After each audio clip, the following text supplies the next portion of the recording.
Hi, I'm Richard. I'm a compulsive overeater. Morning. My absence is 3 weighted and measured meals a day off the GreySheet. Write my food down and commit my food to my sponsor. I weigh and measure without exception. I don't eat no matter what.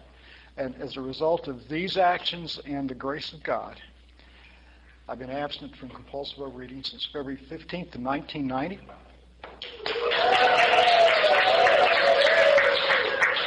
Abstinence is the most important practice that I do in my life. And I call it a practice because it's independent of whether it's my friends or God or whatever. It's abstinence. It's a practice. It's like brushing my teeth. It didn't come easily. It took me a long time. The reason I needed it is because I'm a selfish, self-centered little brat. And that was not clear for decades after I was abstinent. And I'm just grateful to be able to come here and tell you that the miracles continue.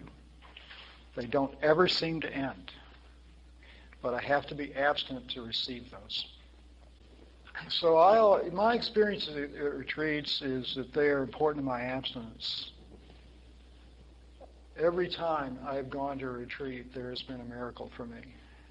And as I say, and I saw this at the first retreat I went to in Chicago in 1997, miracles are commonplace, and you make lifelong friends in 15 minutes. I hope we take a moment, whether you're traveling back or maybe some quiet time afterward before you do re-entry, to try to think about what has happened and look for those miracles. Think of your friends. When I listen on the phone meetings, I don't necessarily talk. But when I hear the people's voices that I've met at these retreats, it takes me back to those retreats.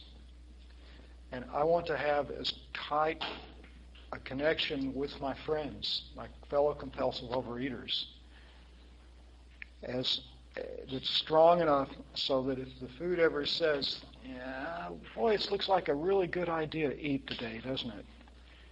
You know, eating this stuff, this GreySheet crap, I've had it with this stuff. Or better yet, that doubt. You know, I bet you probably, just this time, probably I could just have just this. You know, it's just so freaking difficult today. Why do I have to do this? What's wrong? You know, these nuts. This is totally, completely compulsive, obsessive to worry about this. How anal can you get, Richard? Not only that, I've done this for a long time. I can do this one. There's that threadbare idea that somehow, I'm going to handle it like other people. And, when that happens, I want to remember, I got friends. Maybe I ought to think about this. I want to have something else to pull me the other way. Because as a compulsive overeater, eating will seem like a good idea one day, and I want to be prepared for that. I want to have as many reasons as possible because I don't need to particularly go to food hell again. Thank you.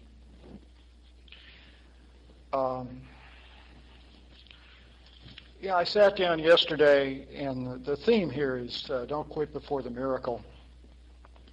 And I sat down and wrote out what I thought a miracle might be for me. A miracle for me is an outcome or event which resolves a situation in my life for which my power was insufficient to resolve unless I took actions which I could not imagine taking. Or the resolution required resources beyond those available to me alone. Typically, miracles which I know about are events which I can link to some change in my attitude, belief, or motive, which is in me privately, secretly, which on itself cannot bring about the resolution of a problem of which I am aware of or not. The outcome is unlooked for, welcomed, and beyond my power to affect or control or cause.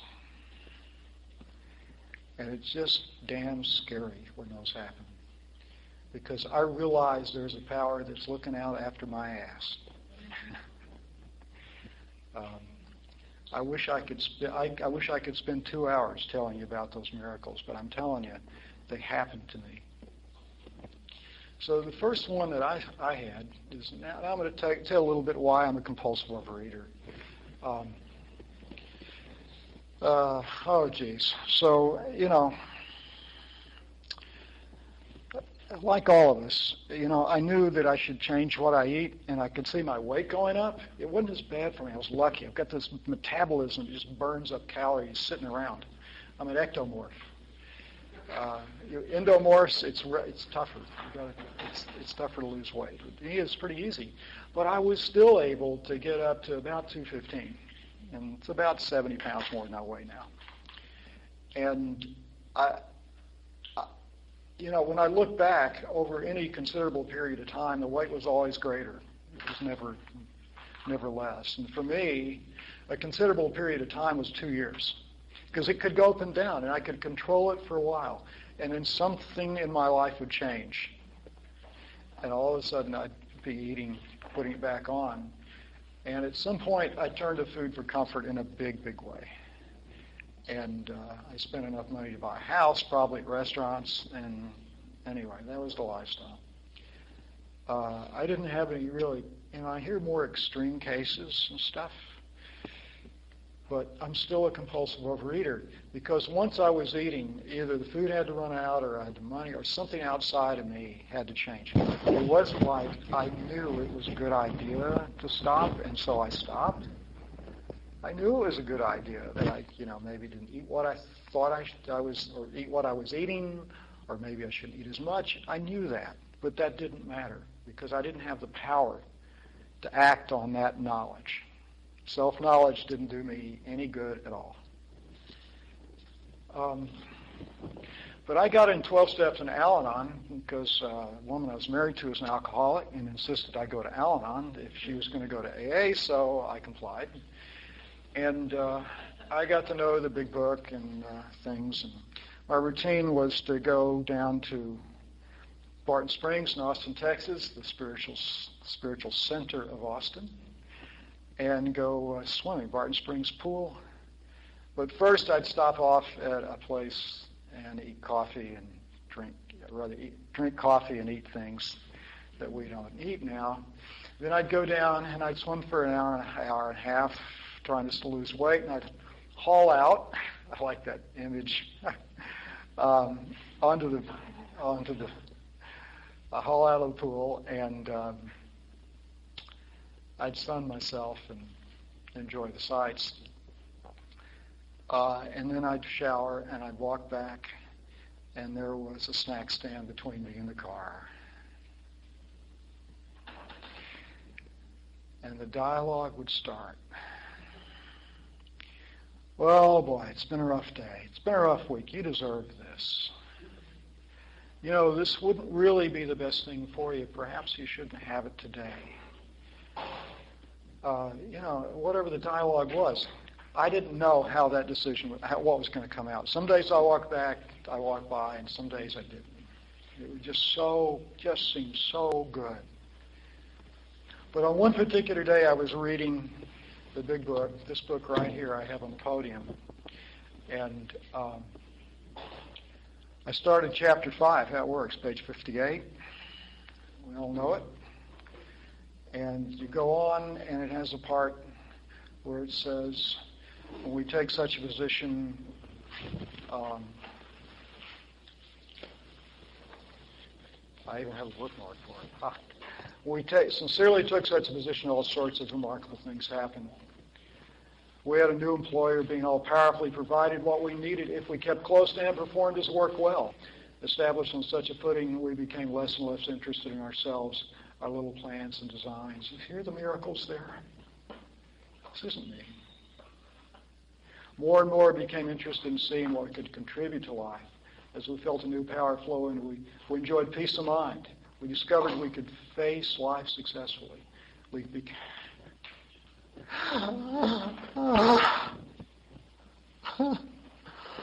Whoa, didn't expect that. These things have happened to me. Whoa. As we became conscious of His presence, we began to lose our fear of today, tomorrow, and the hereafter. We were reborn. We were now at step 3, and at that point, I was on my third step in Al-Anon, and I got it. I thought I was going to have to do something for step 3, and I realized that all I had to do was to believe that I'd taken it. But then I had to act like it, and I had to trust that God had my back. And it was very electrifying. You know, I was laying there in the sun. It was a nice warm day. The sun was bright. Had my eyes closed. Hey, maybe it was a white light experience like Bill Wilson. I don't know. But I know it was real. The lifeguard sitting about 20 feet away from me turned to me on this particular day and said, I noticed you're reading that book. I said, I have one just like it. God always puts these little links just in case I don't quite get it, you know. By the way, Richard, remember, I'm here. So I left that day and I walked right past that snack stand like I usually did. And I thought, wow, this third step, I should try this. You know, let's see how this works. I'm going to test it. And so I walked up there and I thought, oh, I'll just see what I feel like when I get there. I'll just let God do it. And I walked by there, and I was barely an arm's length away, and nothing changed. I fully intended to get that snack, and nothing changed until I got about an arm's length away, and suddenly the desire for that left. It vanished. It was completely gone. And I walked by, and I felt like I kind of floated by, you know. I walked by and thought, wow, this stuff works. It's amazing. It was over it was 6 months later before, or at least was it 6 months? Yeah, it was months later before I realized that was about food. That to me was just about the third step and God's power. That was I count that as my first miracle in this program. As a result of that step, I had my insanity about food was revealed, and I found myself, going the same thing, eating the same places, but suddenly aware of the dialogue in my head about this. It was I'd been having right along, but suddenly it was there. It was evident. And as a direct result of that, I was able to make better decisions about food. And I lost 20 pounds just from that. But I would still find myself approaching the TV with a bag of something X in my hand and eating it one at a time, because this was going to be the last one. It's amazing how many, if you numbered all the things in a bag like that, they'd always say the last one to be 1, and then after that, they're all going to say the last one. It's like 1, and then 9, 9, 9, 9, 9, 9, 9, 9, 9. Yeah, once I start, the thing that kept me from finishing the bags, because I didn't have to admit I'd eaten the whole bag. Besides, it belonged to my wife anyway. I was one of these people that was going to, like the smokers that say they're stopped smoking, but they really just stopped buying. Okay, so I didn't buy it, right? But no one's done that? Okay. Okay. How am I doing on time? It feels like it's been 5 minutes. It's probably been 20. It has been close to 15. Excellent. Okay, there's a chance I'll get through half of this. Such a privilege to talk about this.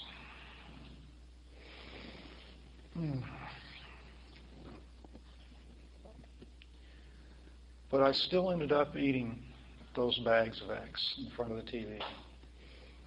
And I was powerless. That was step 1 for me. I would never eat it all because I didn't want to say I ate it all.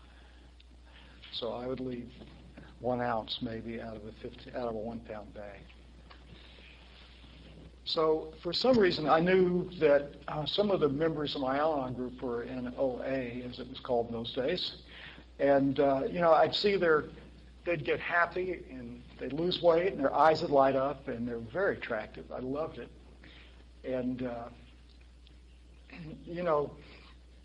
my way is kind of like the elephant in my pocket, and I thought nobody could see it, but it was all over me. And as a result of this third step experience, on January 2nd, I walked in. First of all, I asked around where people were going to meetings, and they kept directing me to this one GreySheet meeting, the old Corey meeting in Austin, and I went there. And I stood up and got a sponsor and started the deal. And I wanted to be perfect, so fear kept me abstinent for a while. So that's sort of that's kind of like how I got abstinent. It's pretty remarkable. And the journey begins. Where was I? I had an outline here. I've had a lot of spiritual experiences, and I could spend a day talking about each one of those. But I'll just say that God he's never asked me to go anywhere that I couldn't do abstinently. I probably won't ever. I always said, you can't weigh and measure in space. If I ever have to go on a space shuttle, I'll have to do something different. Too late, they parked it for the last time. That excuse didn't work anymore. The thing I did is I wanted to be perfect. I wanted to do it right, and I'm grateful for that. I basically jumped in the pool before I knew what the temperature of the water was. And, there are days it's like, I don't want to be in this pool anymore. Let me out. But that's what it takes to do this. Abandon.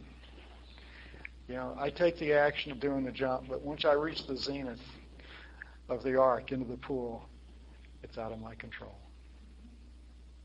I have to surrender my food. The way it works for me, I write my food down, I commit my food to my sponsor, and my sponsor decides whether or not it's what we've arranged. I don't make any independent food decisions. I cannot make good decisions with my food. I can justify it. Man, I can make it sound so good. I can make these little short-term decisions, and I can convince anybody in this room that it's the right thing to do. But if I do that long enough, eventually it doesn't get me what I want. It doesn't get me abstinent. I don't lose weight. My life is less and less manageable. So I don't make any decisions about that. That's the fundamental aspect for me of this disease. But there's more. I came here because I was I have this because I'm selfish and self-centered. And I'm going to read something. I hope it isn't too boring, but this is my inconvenient truth. I posted this on the GreyNet January 7th, 2013, after nearly 23 years of abstinence. I had a huge bottom, because I realized in my 10-step inventory that I was acting as if the world was not a safe place. And this is what came out.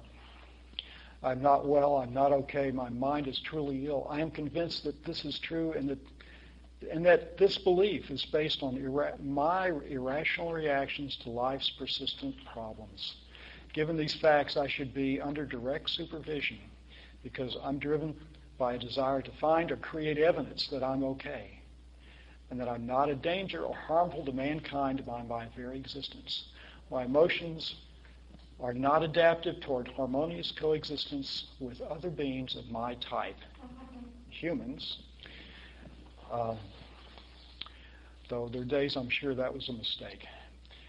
When I fail to find or create evidence that I'm okay, I behave erratically in rage, despair, self-destruction, and endanger the safety of myself and others around me. In short, I behave badly. This view that I am harmful to humanity is very childish, immature, irrational, illogical, grandiose, and self-centered in the extreme, but it is a conviction which I carry below rationality, and I am beyond help with this. I come to this view from a conclusion based on self-observation as discovered through years of written inventory, which is the best model. And this is the best model of my behavior and emotions which I have ever come up with. I'm powerless over this problem. The best that I can do on my own attempts are to calm the emotions and the deep obsession through distractions and the pursuit of ease and comfort. Eating was my primary tool for this until February 15th of 1990. Since then, the practice of GreySheet abstinence has saved me from truly self-destructive and bad behavior and self-defeating emotional binges on thousands of occasions. And that is not an exception. That's not an exaggeration. It is only through daily practice that I even have a slight hope of a life which is not constantly obsessed with the compulsion to prove that I'm okay, right, the best, useful, and the list goes on. But it always leads to still greater delusion, depression, despair, and despondency. In short, the pitiful and incomprehensible demoralization that the big book speaks of on page 30. For most of my life, I've eaten to try to calm this obsession, and it works slightly. And because eating does temporarily distract and comfort me from the pain, the obsession then becomes about food and its ease and comfort. I'm trapped. There's no return for me. The latch is locked. My deepest obsession has annexed the territory of eating, and by this fact alone, I am powerless over food, and my life is unmanageable. If all else has changed, this condition as a compulsive overeater is chronic, and I do not want to attempt to fix it because that again is the obsession. I don't want to be a normal eater. This program gives me a way to live. What the hell would I do? It didn't work all of a sudden. For me, the daily treatment of weighing and measuring my food is sufficient, for it gives me a basis of living which I have not achieved any other way. Understanding all of this helps me only if I'm convinced to continue the action of better living, as guided by the program of recovery set out in the big book. Without the steps, there's no progress towards better living for me. I do not like suffering, especially when it's self-created. I'll take a break here and just say that page 62 of the big book is selfishness, self-centeredness. That we believe is the root of our troubles. We step on the toes of our fellows and they retaliate seemingly without provocation.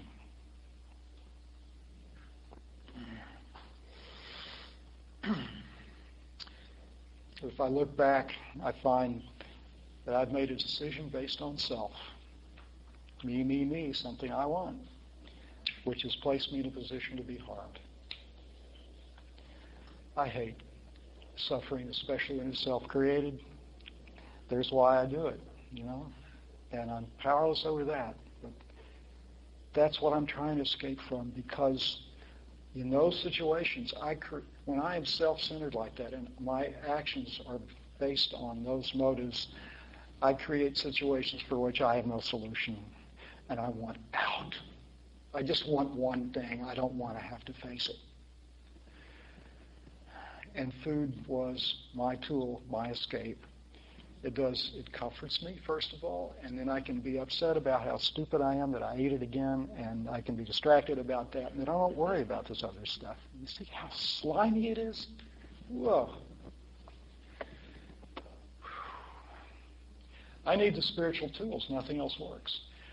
I could list the other methods which I've tried here, but it would only serve to separate me from my fellow compulsive overeaters. It's easy to identify with things that people have, and that's great. We need to believe that this works for each other and understand that we're not alone, that we're not fatally flawed. We're just people. Just people. We're just compulsive overeaters. I love every one of you because I need to identify with the problem, not with only the solution.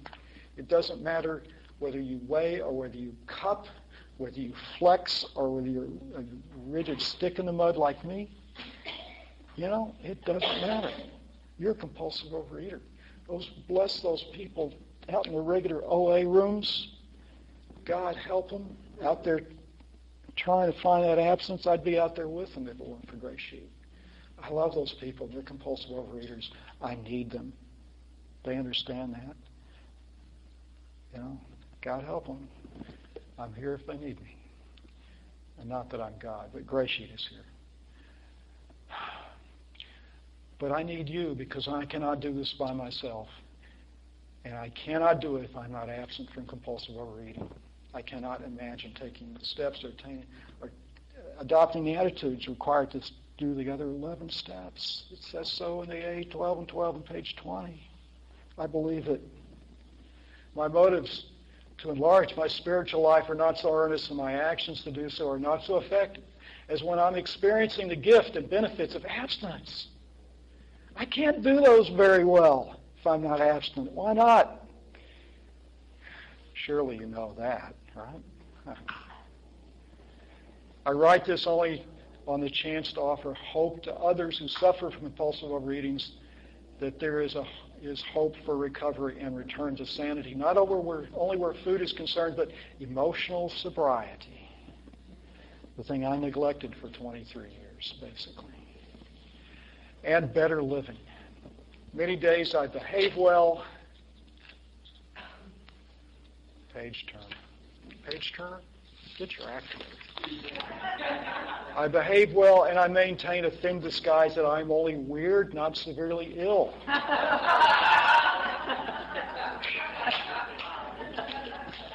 Watch it. Watch it now. And life is better. I have been given a new attitude towards food, but there's still more work to be done. It can only happen so long as I continue the daily treatment of my chronic condition by the practice of GreySheet abstinence. Don't eat no matter what. And I want to tell you about some of the 10-step miracles. Okay. You know, last night we had heard Amy say, hey, it ain't going to happen in 5 years. And I'm telling you, it took me over 20 for some of this stuff to happen.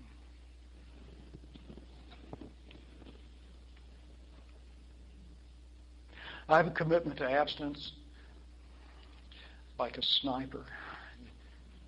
Okay? What GreySheet has given me is an excellent target. It's given me a bullseye to hit every day. I don't have to choose what my abstinence is, and I do not, then that takes away, and I don't make the decisions. And so I can't decide that what I hit today was my abstinence. You know, I aim at the target. I just don't go down to the range and fire off a few rounds. Oh, look, I hit that. That's what I was shooting at. Not like that. It doesn't work. I have to do this with intention. I have to mean it. I have to manage the logistics. I have to do the planning. I have to manage the logistics. That's something other normal people don't have to do. If they're not hungry, if they're hungry, sometimes they don't eat. Okay? I've learned that if I'm hungry, I don't have to eat. I'm not going to die. It may not be comfortable, but I can be uncomfortable. I can live through it. And then, the logistics are a big part of this program. That sets us off from Alcoholics Anonymous in a big, big, big, big, big way. I am familiar with the taste of food. I eat it 3 times a day. Alcoholics, after they get dry enough, they may have forgotten what alcohol tastes like. Maybe the euphoric recall will still be there. But they haven't had the experience. We eat 3 times a day. Okay, the logistics are important because I need to make it easy for me to be abstinent. I don't want to, because I can have so much surrender in me.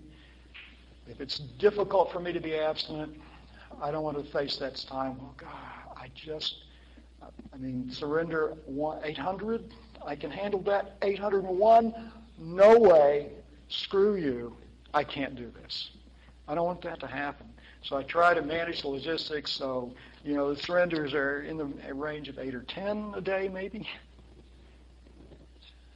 Don't neglect those. Think that through. All right. So probably if you've been absent for a few months, you've noticed that sometimes the vegetables start tasting really good. Things that you thought taste like sawdust. I'm particular. I have one in particular, and I'll tell you later, but Our body's changed. We get that sugar out of it. Food tastes different. I can eat food. I can eat fruit that people. I've asked people. We eat now the same batch, and I'm saying, it seems a little tart. What's that taste like to you? And it's like, I can't eat this. And it goes on and on. So I don't have to be attached to what I eat because the food gets better and better. The 10-step miracles are on page 83. And this happens after a long time, but it starts on day 1. The 10th step has 3 paragraphs. The first one is instructions, tells us to watch for selfishness, dishonesty, resentment, and fear. And then it says, we have ceased fighting anything or anyone, even food or eating, for by this time sanity will have returned. We will seldom be interested in food or eating. If tempted, we will recoil from a hot flame. When I walk down the bakery aisle in the grocery store, I cringe. The thought of that just, it's repulsive.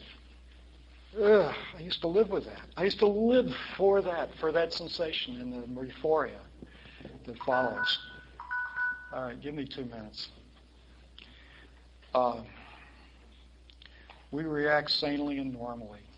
We will find that this has happened automatically. I can make really good decisions about what I eat if I'm eating GreySheet. It's important for you to enjoy your food. It's also, I think, important to have normal weight. I see a lot of people who get attached to a particular thing on the GreySheet, and they can't let go of it. And either the sponsor doesn't have the backbone, or they don't have the surrender to say, hey, what do I do with this? I sponsor a guy that's bigger than I am, works in a railroad. Okay? He can't lose weight on weight loss. I cut his protein back. Because he came here to lose the weight. If he stays around and weighs and measures the food, his escape route will be cut off and he will have to learn how to live. That is the miracle. That is the promise. Is that through weighing and measuring my food, I experience life.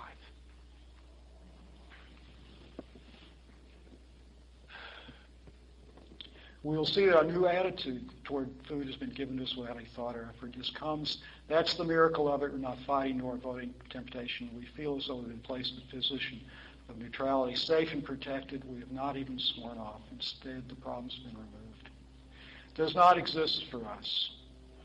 So long as I weigh and measure my food on a GreySheet, I get to go out there and experience living, and I get to recover my life. Thank you very much.